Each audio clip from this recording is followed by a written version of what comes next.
Hi friends, నేను మీ ఇమ్రాన్ని. మరి ఈ యొక్క వీడియోలో మనం గ్రూప్లో ఎగ్జామ్ పెట్టుకోవడం అనేది జరిగింది. ఆ ఎగ్జామ్ యొక్క కీ ఎట్లా ఉంటుంది అనేది ఈ వీడియోలో మీకు ఎక్స్ప్లెయిన్ ఇవ్వడం అనేది జరుగుతుంది. అసలు ఏం వచ్చింది ఈ వీడియోలో అనేది చూసినట్లయితే, ఆ పేపర్ ఏంటి అనేది మీరు చూసినట్లయితే, అంటే బిట్స్ ఎలా ఉంటాయి, మనకి బిట్స్ అనేవి ఎలా ఉంటాయి, మన ఈ టెస్ట్ సిరీస్లో పూర్తిగా బిట్స్ అనేవి ఏ రకంగా ఉంటాయి అనేది మీరు ఇక్కడ చూసుకోవచ్చు. టెస్ట్ సిరీస్లో ఉండే బిట్స్ దాదాపుగా ప్రతి ఎగ్జామ్ కూడా ఇట్లానే ఉంటుంది.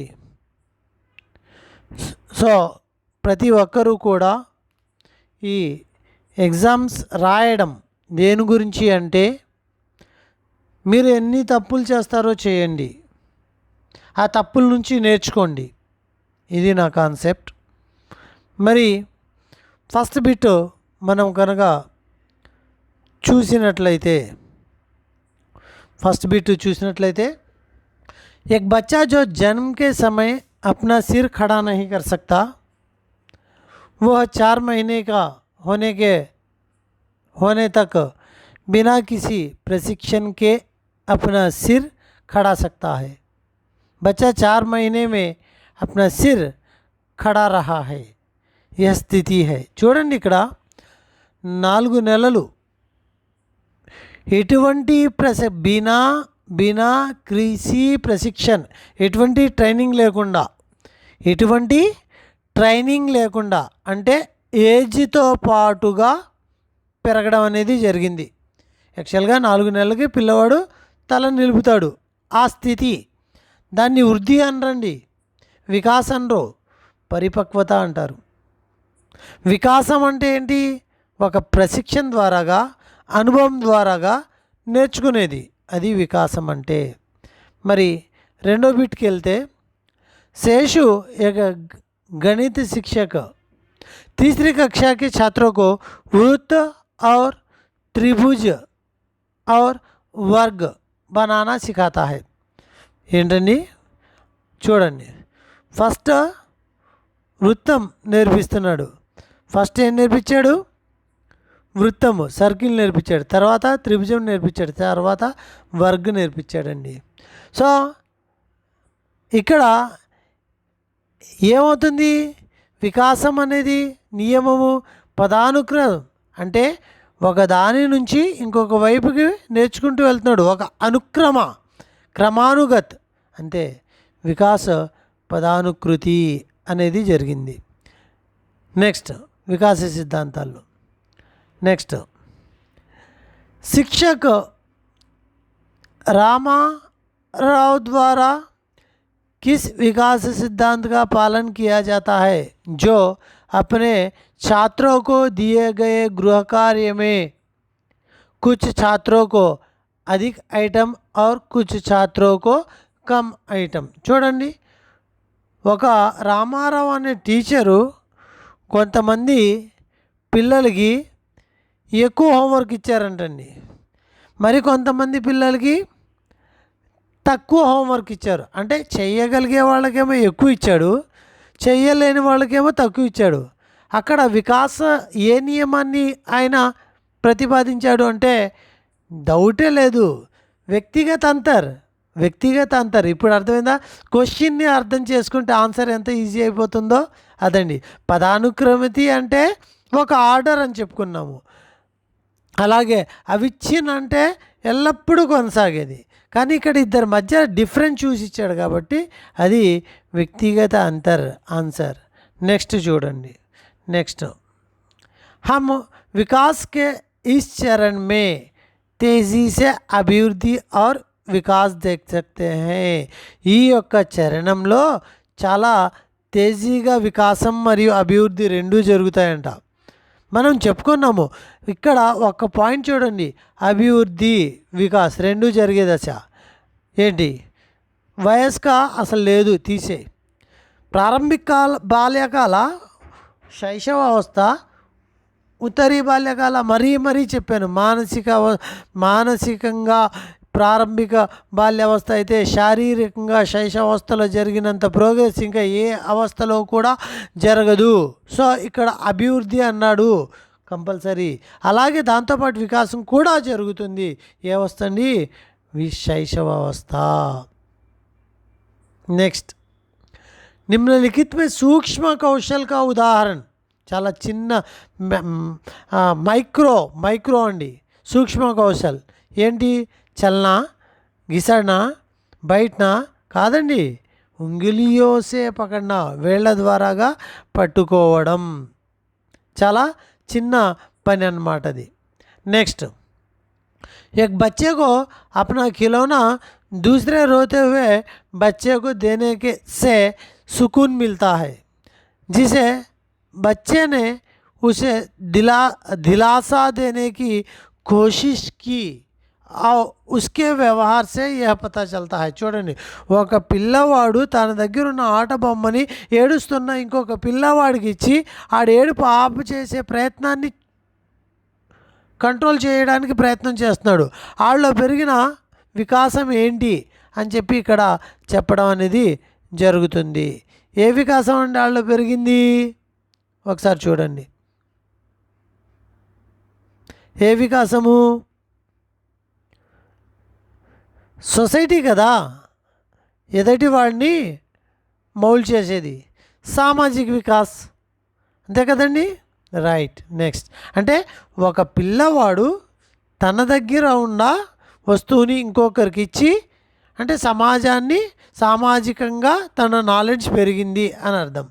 నెక్స్ట్, इस विकासात्मक सिद्धांत को नवजात शिशु की सामान्य उत्तेजना, आरती, आनंद प्रतिक्रियाओं के द्वारा समझाया जा सकता है. అంటే సామాన్య ఉత్తేజన మరి ఆర్తి ఆనందలాగా మారుతుంది. ఎక్కడ? ఏ స్టేజ్లో? వికాసే సామాన్యసే విశిష్టకి ఓర్ అని చెప్పుకోవాలి ఇక్కడ ఆన్సర్. ఒక सामान्य उत्तेजना से आरती एवं आनंद जैसे विशिष्ट के लक्षणों की ओर. సో విడిపోతుంది, ఇంకా విశిష్ట వైపుకి వెళ్ళింది ఒక సామాన్య దశ నుంచి. సో ఆన్సర్ మీకు తెలిసి ఉండాలి ఇప్పటికే. నెక్స్ట్, జంగల్ మే చింపాంజీ కా వ్యవహార్. చూడండి, జంగల్ మే చింపాంజీ సామాజిక వ్యవహార్కు అవలోకన్ కన్నా. అడవిలో చింపాంజీ, నేచర్లో చింపాంజీ. అవలోకన్ అంటే ఏంటి? నిరీక్షణ. నేచర్ అంటే జనరల్ నేచర్. సహజ నిరీక్షణ విధి. ఆన్సర్ ఏంటండి? సహజ నిరీక్షణ విధి. నెక్స్ట్, प्रयोगात्मक विधि के अनुसार यह चर పరిణామం మీద ఆధారపడేదండి. ఈ ప్రయోగాత్మక విధిలో ఈ యొక్క చర్ అంటే ఈ చర్ అంటే వ్యారిబుల్స్ ఫలితం మీద ఆధారపడుతుంది. ఫలితం మీద ఆధారపడేది ఏంటి? ప్రతిక్రియ అనుకుంటున్నాను నేను. సో ఆ ప్రతిక్రియ ఎక్కడుంది చూడండి. స్వతంత్ర చర్ ఫలితం మీద ఆధారపడి ఉంటుంది. స్వతంత్ర చర్ అంటే క్రియకి మూల ఆధారం ఏంటి? ఉద్దీపన కదా. ఆ ప్రతిక్రియకి మూల ఆధారం స్వతంత్ర చర్ అని చెప్పడం అనేది జరుగుతుంది. प्रयोगात्मक विधि के अनुसार कक्षा को 2 समूहों में ले. एक समूह को नियंत्रित समूह के रूप में और दूसरे समूह को प्रयोगात्मक समूह के रूप में. జస్ట్ 2 చేశాడు, ఒకదానికొకటి. ఏమంటున్నావు? సమానాంతరే కదా. గుర్ణన్ లేదు. ఆ 2 చేసిన తర్వాత 2 స్థితుల్ని కూడా అప్లై చేస్తే గుర్ణన్. 2 చేయకుండా 2 స్థితుల్లో అప్లై చేస్తే ఏక సమూహం. కానీ 2 గ్రూపులు చేసి ఒక్కొక్కటి అప్లై చేశాడు కాబట్టి సమాంతర సమూహం. नेक्स्ट, लहर 2 पाठ्य पुस्तक के आधार पर ज्ञान हमको दीजिए. कविता पाठ के कवि कौन है? చాలా ఈజీ ప్రశ్న అండి. కవిత పాఠ్ కే జ్ఞాన్ హమ్కో దీజియే. కవిత పాఠ్ కే ఏంటది? రామ్ నరేష్ త్రిపాఠి. అంతేనా? ఆయనేనా? నేనే తప్పు చెప్తున్నానా? నేను తప్పు చేస్తే సరిచేయండి నన్ను. మరి 12th చూడండి. వర్ణ విచ్ఛేద్ అంటే ఒక పదం మనకి ఏర్పడాలి. ఇందులో కరెక్ట్ స్పెల్లింగ్ ఏంటి అంటే ప్రభు, ఉప్పు ప్లస్ ఇర్ ప్లస్ ఆ, ఉప్పు ప్లస్ ఉ, ప్రభు. అలా కాకుండా ఇంకోటి చూద్దాం. ఇస్ ప్లస్ ఆ సా, ఉత్ ప్లస్ యా సత్య, కానీ ఆ ఉంది సత్య. No, wrong answer. బుక్ని బేస్ చేసుకుని. తర్వాత నిత్యలో ఎన్ ప్లస్ ఈ అయిపోతుంది. సో ఫస్ట్ ఈ. తర్వాత చూడండి, ఇవన్నీ కూడా దుర్గుణ్లో ఆ కాదు, ఉండాల్సింది ఊ. नेक्स्ट 13వ प्रश्न, 7वीं कक्षा के छात्र संयुक्त अक्षर सिखाने के लिए इस पाठ को सिखाएंगे. సంయుక్త అక్షరాలు నేర్పించడానికి ఏ పాఠాన్ని నేర్పిస్తారు? ఖచ్చితంగా ఏ పాఠాన్ని నేర్పిస్తారు? హోషియార్ కవ్వ అనే పాఠాన్ని నేర్పిస్తారు. నేను లైవ్ ప్రోగ్రాంలో కూడా అడిగాను ఇవి కొన్ని బిట్లు అయితే. लहर 2 पाठ्यपुस्तक के आधार पर होशियार कव्वा पाठ का विधा क्या है? होशियार कव्वा पाठ का विधा ఏంటండి? చిత్రకథ అంటాం. कहानी కాదు, पिक्चर स्टोरी अंटाम दानी. 7वीं कक्षा होशियार कव्वा पाठ के आधार पर लोमड़ी कहती है, सुना है कि तुम बहुत अच्छा गाते हो. इस वाक्य के संबोधन इस प्रकार से किया. ఏమని అడిగాడు ఈ వాక్యం చెప్పడానికి ముందు? రాజన్, మిత్ర, దేవ్, భయ్యా అంటే భయ్యా అని చెప్పి భయ్యా సునా హై కి ఇట్లా మరి అడగడం అనేది జరిగింది. नेक्स्ट 7वीं कक्षा के पाठ्यपुस्तक के आधार पर चित्र से संबंधित शब्द पढ़िए. चित्राలకు సంబంధించిన శబ్దాలని చదవండి. यह इस भाषा कौशल के अंतर्गत आता है. శబ్ద పడియే అన్నాడు. ఏ భాషా కౌశల్ అండి? పడియే. ఒకటి గుర్తుపెట్టుకోండి, 6th క్లాస్లో గోలా కీజియే లేకపోతే వర్గ్ కీజియే, గోలా కీజియే, రౌండ్ చేయండి, వర్గ్ చేయండి అన్నాడా, అది పడియే. అలాగే 7thలోకి వచ్చేసరికి ఏ భాషా కౌశల్ చిత్రకు సంబంధించింది, అలాగే మ్యాచింగు ఇదంతా కూడా ఇందులోకే వస్తుంది. నెక్స్ట్,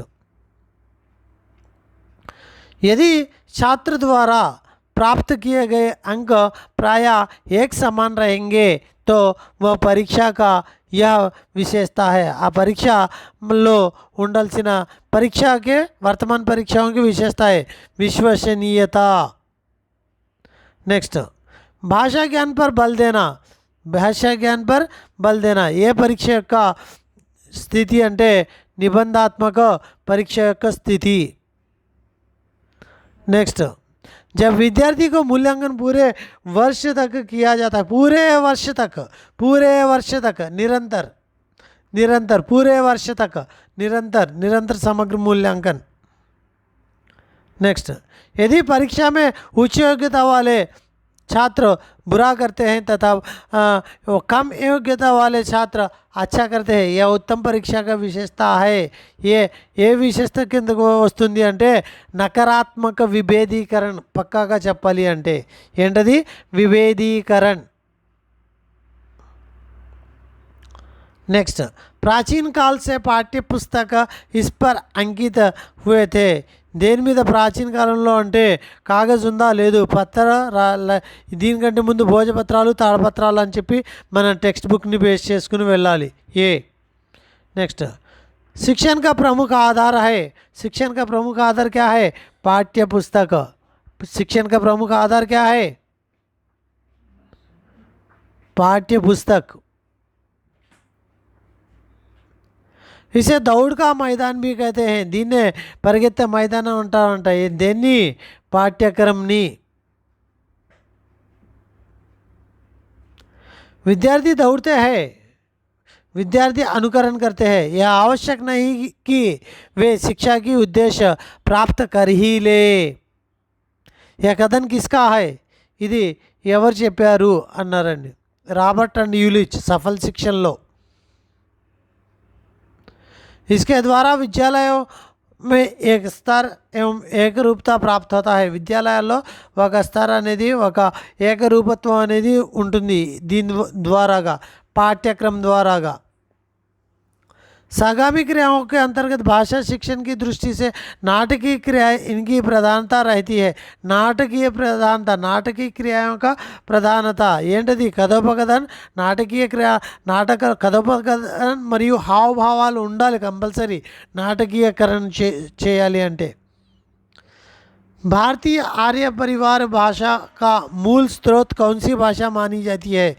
मूल स्रोत అంటే స్టార్టింగ్ భాష వైదిక సంస్కృత అని చెప్పుకున్నాం మనం। तमिल, तेलुगु, कन्नड़, मलयालम भाषाएं किस भाषा परिवार के अंतर्गत आते हैं? द्राविड़ भाषा परिवार के अंतर्गत आते हैं। जनरल का गुड పెట్టచ్చు क्वेश्चन। भाषा का मूल या प्रारंभिक रूप कौन सा है? स्टार्टिंग ఏంటి? మౌఖిక రూపమే కదండి।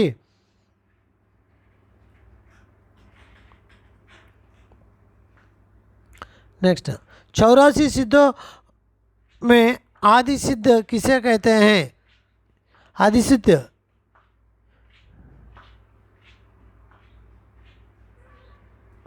आदि सिद्ध ఇందులో ఆన్సర్ అలా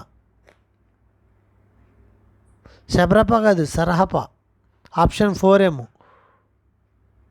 ఆప్షన్ 4 తీసుకోండి, ఇది సరహప। नेक्स्ट, आदिकालीन सिद्ध कवियों का संबंध किस धर्म से है? सिद्ध कవుల का సంబంధం ఏ ధర్మంతో ఉంది? సిద్ధ కవులు ఎక్కడి నుంచి వచ్చారు? బౌద్ధ ధర్మం నుంచి వచ్చారు।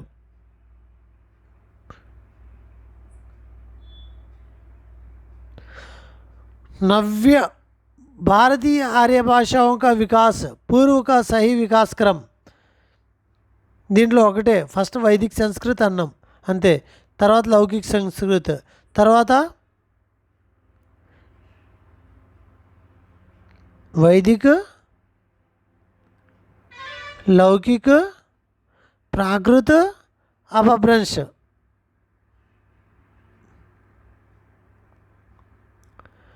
नेक्स्ट, पृथ्वीराज रासो का कवि कौन है?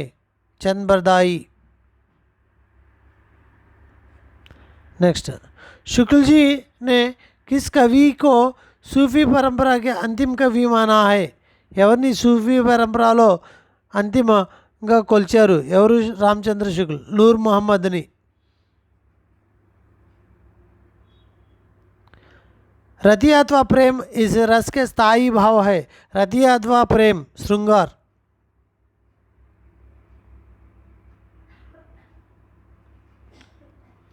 రమణీయార్థ ప్రతిపాదక శబ్దం కావ్యం అంటే లక్ష్యాన్ని సందర్భించి రమణీయార్థ అని చెప్పింది ఎవరు? పండిత్ జగన్నాథ్। వక్రోక్తి జీవితం కావ్య గ్రంథాన్ని రచించింది ఎవరు? కుంతక్। ఔచిత్య సంప్రదాయ యొక్క ప్రవర్తక ఎవరు? क्षेमेंद्र। हिंदी का प्रथम महाकाव्य, इसमें पृथ्वीराज राज चौहान के शौर्य एवं वीरता के साथ श्रृंगार रस का सुंदर वर्णन किया गया है। प्रथम महाकाव्य गुर्तुपेट्टुकोंడి, पृथ्वीराज रासो प्रथम महाकाव्य।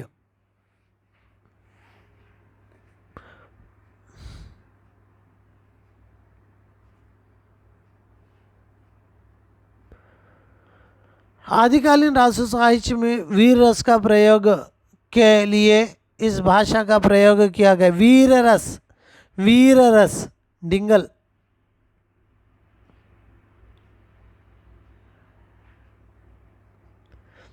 साखी, सवैया, रक्ता, अरिली, रमैनी अंदर कबीर दास పెట్టేస్తారు, కాదు గరీబ్ దాస్। సాఖీ అంటే కబీర్ దాసేనేంటి? సాకి సవయ్య అంటే కబీర్ దాసేనా? కాదు। సాకి, సవయ్య, రక్త, అరిల్, రమైని ఎవరు రాశారు? గరీబ్ దాస్। वैदिक हिंस ना भावते, वैदिक हिंस ना भावते भारतेंदु हरिश्चंद्र।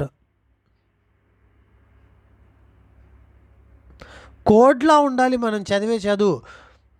सुगंध पाठ्य पुस्तक के अनुसार प्रकृति संरक्षण इस पाठ का उद्देश्य है. प्रकृति संरक्षण. बरसते बादल. ग्राम कहानी के लेखक जयशंकर प्रसाद.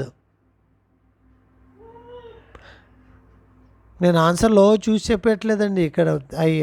భారతీయ నాట్య శాస్త్ర డౌట్ కూడా అడిగారు ఎవరో, శ్యామ్ సుందర్ దాస్. నాట్యశాస్త్ర భామ, భారతీయ నాట్యశాస్త్ర శ్యామ్ సుందర్ దాస్. శ్యామ్ సుందరా పేరు చూసుకోండి ఒకసారి. శ్యామ్ సుందర్, బాబు శ్యామ్ సుందర్. నిమ్నలిఖిత్ में से శ్రీనివాస్ దాస్ का उपन्यास, శ్రీనివాస్ దాస్కి సంబంధించిన ఉపన్యాస ఏది? చంద్రప్రభ. విద్యాసుందర్ పాఖండ్ విడంబన్ ఎవరు? భారతేందు.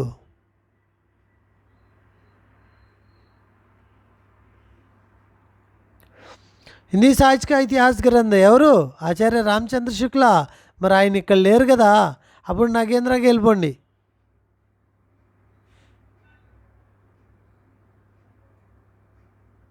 నిమ్నలిఖిత్ में से విఠల్నాథ్కే శిష్య, విఠల్నాథ్ యొక్క శిష్యులు కానివారు అన్నాను. శిష్యు కానిది, విఠల్నాథ్ శిష్యుడు కానిది ఎవరు? సూర్దాస్ వల్లభాచార్య యొక్క శిష్యు. మీరాబాయికే గురువు కౌన్ హై ఎవరు? రవిదాస్. సో ఇది ఈ రకమైన బిట్స్ మనకి టోటల్గా మనం పెట్టే ప్రతి గ్రాండ్ టెస్ట్లో కావచ్చు, అట్లానే మనం పెట్టే ప్రతి స్లిప్ టెస్ట్ కావచ్చు, ప్రతి ఎగ్జామ్ కూడా ఈ ప్యాటర్న్లో ఉంటుంది. అందరూ కూడా మరి టెస్ట్ సిరీస్ కూడా ప్రాక్టీస్ చేయండి. నేను ఒకటే అంటున్నాను, వీటిలో బిట్స్ రిపీట్ అయిపోయిన ఆశ్చర్యం లేదు. కాబట్టి ఎట్టి పరిస్థితుల్లో కూడా మరి మీరు ఏది వదలొద్దు. బిట్లన్నీ కూడా మరి రాకపోయినా వర్క్ చేయండి. ఈ బిట్ల మీద నాలెడ్జ్ చూసుకోండి. నేను ఇచ్చిన మెటీరియల్ ప్రతి బిట్టు ఉంటుంది. దానికి ముందు వెనక మీరు తప్పులు చేసిన దానికి ముందు వెనక చూడండి. అట్లానే ఇమ్రాన్ టెట్ డిఎస్సి క్లాసెస్లో ఉన్న క్లాసెస్కి సంబంధించిన మెటీరియల్ కూడా ఉంటుంది. ఆ మెటీరియల్ 9392596430 నెంబర్కి కాల్ చేయండి. అలాగే స్లిప్ టెస్ట్ సిరీస్ ఏదైతే ఉందో, టెస్ట్ సిరీస్ ఎన్ని ఎగ్జామ్స్ రాస్తే, ఎన్ని బిట్స్ ప్రాక్టీస్ చేస్తే అంత బెటర్. టెస్ట్ సిరీస్ ఆగస్ట్ 29 నుంచి మరి మీ సిలబస్ మొత్తం అప్పటికి అయిపోద్ది. ఒక పక్క సిలబస్ రివిజన్ జరుగుతూ ఉంటుంది, ఒక పక్క రోజు టెస్ట్ రాసే విధంగా ఉండాలి. ఎంత? చాలా తక్కువ 599 అనే అమౌంట్లో టెస్ట్ సిరీస్లో ఉంటారు. ఆగస్టు 29 నుంచి ఎవరైతే ఇంట్రెస్ట్ ఉన్నారో ఆగస్టు 29 నుంచి ఎగ్జామ్ స్టార్ట్ అవుతాయి. ఆ యొక్క టెస్ట్ సిరీస్లో ఉండే వాళ్ళందరూ కూడా మరి ఈ కాంటాక్ట్ చేసి ఒకసారి ఈ ఎవరైతే కావాలనుకుంటున్నారో ఈ అమౌంట్ని ప్రిపేర్ చేసుకోండి. సో ఎట్టి పరిస్థితుల్లో కూడా ఎప్పటి వరకు ఆగస్టు 29 నుంచి ఎప్పుడు దాకండి? మీరు టెట్ ఎగ్జామ్కి వెళ్ళేంత వరకు, టెట్ వరకు. తర్వాత సెకండ్ వన్ ఏంటి? టెట్ అయిపోయిన తర్వాత సంగతి ముందు మరి ఈ టెట్తో పాటుగా టెట్ కాన్సెప్ట్ 130+ చేయాలి. ఇది ఈ గోల్ పెట్టుకుని, ఈ అచీవ్మెంట్ని గెయిన్ చేసే విధంగా ప్రతి ఒక్కరూ కూడా వర్క్ చేయాలి. వాళ్ళు మెటీరియలా లేకపోతే టెస్ట్ సిరీసా ఇది కాదు మెయిన్ ఇంపార్టెంట్. మీ వర్క్ ప్రాసెస్ బాగుండాలి, రివిజన్లో వెళ్ళాలి. మార్క్స్ రాకపోతే పర్వాలేదండి, మార్క్స్ రాకపోయినా పర్వాలా. 50కి 10 వచ్చాయా, 5 వచ్చాయా, నో ప్రాబ్లం. ఎంత వచ్చినా నీకు నేను కంగ్రాట్సే చెప్తాను. ఎందుకంటే ఎన్ని తప్పులు చేస్తావో చేయి, తప్పుల ద్వారాగా నేర్చుకున్నది మళ్ళీ తప్పు చేయొద్దు. నేను రిపీటెడ్ బిట్స్ చూపిస్తా, నేను ఇచ్చిన మోడల్లో బిట్స్ చూపిస్తా, ఒక 100కి పైన యాజ్ ఇట్ ఈజ్ అదే మోడల్లో పడతాయి. సో ఇంకా టెట్ ఎగ్జామ్ ఒకటి రాస్తారు. అట్లానే గ్రూప్లో ఉన్నవాళ్ళు మళ్ళీ నెక్స్ట్ వీక్ ఇంకొక రాస్తారు. అదే సిలబస్ అయిపోయిన తర్వాత అయితే మొత్తం ఈ టెస్ట్ సిరీస్లో అయితే డైలీ ఎగ్జామ్స్ ఉంటాయి. 40 రోజులు కూడా ఎగ్జామ్స్ ఉంటాయి. సో చాలా చక్కగా ఉంటుంది. ఓకే ఫ్రెండ్స్, మరి ఈ వీడియోని ఇంతటితో ముగిస్తాను. Thank you to one and all.